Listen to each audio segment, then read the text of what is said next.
Señal directa.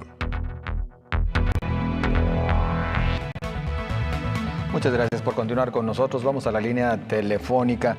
El senador Clemente Castañeda, el senador por Jalisco, Clemente Castañeda, tiene ya en poder una iniciativa de ley sobre fosas clandestinas. Le saludamos por la vía telefónica. Senador, ¿cómo estás? Buenas tardes. ¿Qué tal, mi estimado José Ángel? Mucho gusto saludarte, muchos saludos para todo tu auditorio. ¿Ya presentada esta iniciativa? Bueno, es una iniciativa que presentamos el día de ayer para crear una comisión de la verdad. Más que una iniciativa enfocada al tema de las fosas clandestinas, es una iniciativa que lo que pretende es crear esta comisión para que investigue la última década en violaciones a los derechos humanos. ¿Por qué los últimos 10 años? Porque hace más o menos 10 años que existe un patrón sistemático de violación a derechos humanos, hay un incremento de los delitos, hay un incremento del índice delictivo, hay un incremento también en el tema de víctimas y en violación sistemática de derechos humanos, y la idea es crear pues una comisión como se han creado comisiones en otras partes del mundo. Déjame decirte que esta, debo reconocerlo, no es una idea nueva, al contrario, está inspirada en casos que han sido exitosos en materia de justicia transicional, como por ejemplo Sudáfrica, Chile o Argentina, por mencionar solo algunos ejemplos. Entonces, presentamos, te decía el día de ayer, esta iniciativa y estamos esperando que se discuta lo antes posible, porque nos parece que la reconciliación nacional, pues sí pasa por encontrar la verdad de muchas violaciones a derechos humanos, bajo el principio de que si no hay verdad no hay justicia. Bien lo señala, senador. Bueno, violaciones constantes a las garantías individuales. Ahora sí que esta Comisión de la Verdad nos llevaría a lo que ya en lo cotidiano decimos hasta las últimas consecuencias, tope en lo que tope. Pues lo que pasa es que el Estado mexicano en su conjunto ha sido incapaz de proporcionar explicaciones acuciosas verdaderas sobre múltiples violaciones a los derechos humanos. Podemos poner como caso, que es, digamos, uno de los casos más sonados, el caso de los 43 desaparecidos en Ayotzinapa, pero podríamos darle un tratamiento similar al caso de los 3 estudiantes de cine de Jalisco o a muchos otros abusos de fuerza de autoridad en casos como Tlatlaya, Tanguato, Ostula, por mencionar algunos, y muchos episodios lamentables a lo largo y ancho del país. ¿Qué es lo que sucede? Que el Estado mexicano, como decía hace un momento, ha sido incapaz de, con los instrumentos que actualmente tiene, proveer una explicación y, por supuesto, no hay ni siquiera sanción a las violaciones a los derechos humanos, de tal suerte que quienes cometieron estas irregularidades, estos ilícitos, muchas veces al amparo del poder, pues siguen en completa impunidad. Ahora que tanto se habla, inclusive en buena medida fomentado por el propio presidente electo Andrés Manuel López Obrador, de buscar una reconciliación y buscar el perdón, ¿cuál es la postura de Clemente Castañeda en lo particular y de seguro de su fracción, la fracción de Movimiento Ciudadano ahí en el Senado? ¿Llegar a conocer la verdad para perdonar o para que exista castigo y justicia? Al final, mi última sesión como diputado federal, estimado José Ángel, yo presenté una iniciativa similar sobre las comisiones de la verdad y yo planteaba en aquel momento que era una obligación del presidente de México una especie de disculpa pública a las víctimas en nombre del Estado mexicano.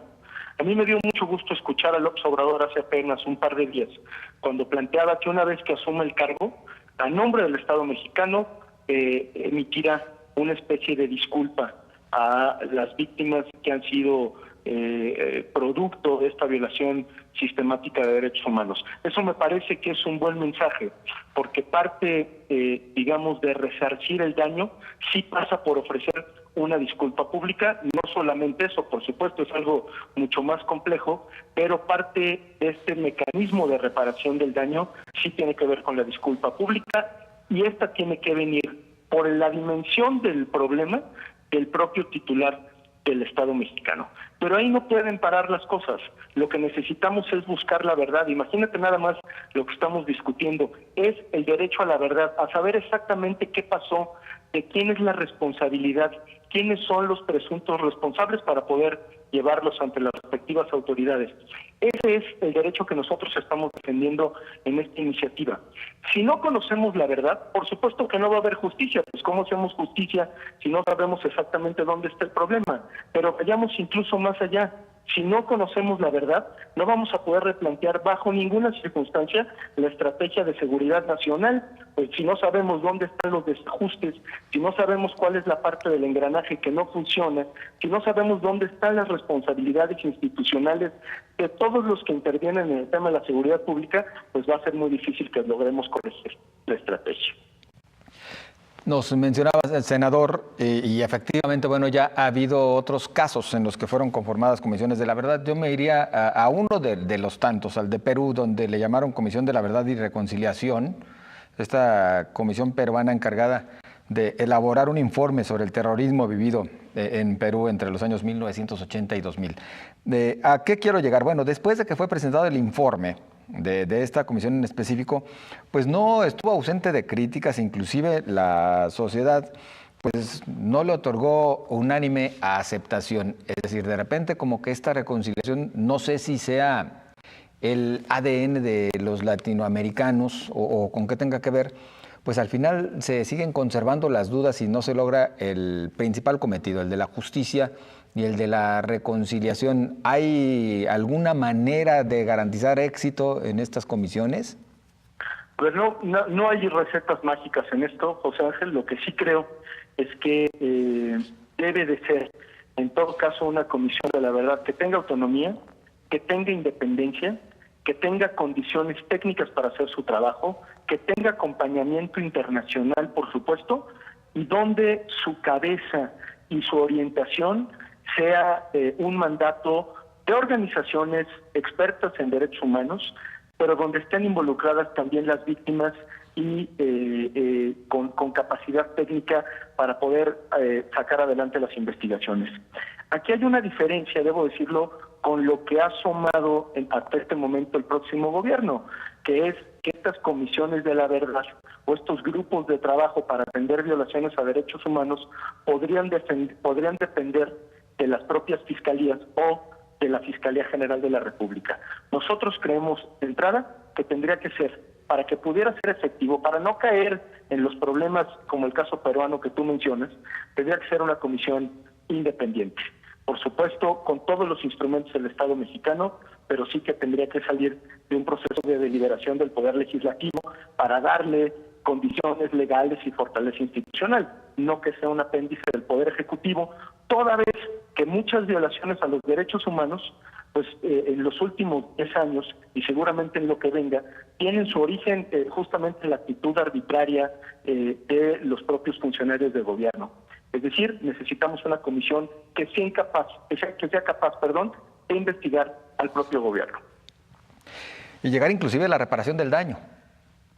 Sí, por supuesto, debe de tener instrumentos de reparación del daño. ¿Cuáles son los objetivos que persigue esta Comisión de la Verdad? Lo decía hace un momento. Primero, garantizar el acceso a la verdad y, por supuesto, hacer justicia. ¿Qué significa esto? Pues que hay que detallar las causas, los motivos, los modos y las circunstancias por los cuales se cometen violaciones a los derechos humanos y poder identificar el nivel de participación de las instituciones del Estado. Ese es un primer tema. Un segundo tema tiene que ver con esto, con la reparación integral del daño a las víctimas, que pasa, por supuesto, por la disculpa pública, pero también por la sanción de los responsables, si no, pues estaríamos hablando de simple y sencillamente buenas intenciones. Y tercero, que creo que es muy importante, necesitamos identificar los patrones sistemáticos de violaciones a los derechos humanos para tratar de erradicarlos y que se eviten en el futuro, es decir, corregir lo que tengamos que corregir. Senador Clemente Castañeda, antes de que el tiempo nos gane, quisiera robar 2 minutos de esta charla para preguntar tu opinión acerca de pues, lo que se está viviendo en estos momentos aquí en Jalisco con este caso de los cuerpos, el exceso de fallecidos sin identificar, pues a quienes no se les encuentra cabida tanto en el CEMEFO como en cualquier otro espacio, y lo cual ya, bueno, generó tremenda crisis que nos mantiene como noticia tanto a nivel nacional como internacional. Es inadmisible lo que estamos viendo. No puede ser que en nuestro estado y diría en nuestro país ocurran situaciones de esta naturaleza. Yo esperaría que muy pronto quienes son responsables de acuerdo a nuestra normatividad respondan a la autoridad y que no dejemos este tema simplemente a esperar que llegue el olvido y que, por supuesto, nadie se acuerde de lo que estamos presenciando. Me parece de suma gravedad. Creo que tiene que haber responsables y habla muy mal del trato que nosotros le damos a las víctimas, repito otra vez, de presuntas violaciones a derechos humanos o de cualquier otro delito. Es inadmisible lo que estamos viendo. A la par de dar con los responsables, ¿qué se podría hacer para que el problema sea ya resuelto en lo inmediato, senador? ¿Modificar la ley? Por ejemplo, lo planteo como una de las tantas opciones que podría haber, modificar la ley para que los cuerpos puedan ser incinerados ante lo que se puede considerar como una emergencia, no sé si inclusive sanitaria ya en estos momentos, o qué otras acciones, la participación de los municipios para que otorguen espacios, ¿qué se puede hacer? Yo creo que lo que habría que fortalecer aquí son todos los mecanismos e instrumentos forenses para la identificación inmediata de los cuerpos. Y no estoy hablando nada más del tema que nos ocupa, sino en términos generales, para que el Instituto de Ciencias Forenses tenga oportunidad, pericia técnica y condiciones para hacer su trabajo. En todo el proceso de violación de derechos humanos, la identificación de cuerpos, los registros de ADN, todo eso resulta fundamental para cualquier investigación, de tal suerte que creo que ese es el problema y lo que tendríamos que estar atendiendo en este momento si es que tuviéramos que ir a una reforma legal. Clemente Castañeda, ya regresando para despedirnos en este momento, regresando a la iniciativa, ¿cuándo podríamos ver avances de la misma? Pues todavía no tenemos comisiones en el Senado de la República. Esperaría yo que esta misma semana pudiéramos ya tener un acuerdo para que este tema pudiera discutirse en las comisiones respectivas, pero yo creo que es algo que podría ver la luz a la par de la entrada del próximo gobierno. Es decir, este instrumento legislativo podría ayudar a que el próximo gobierno pues diera resultados inmediatos en un tema que a todos nos preocupa.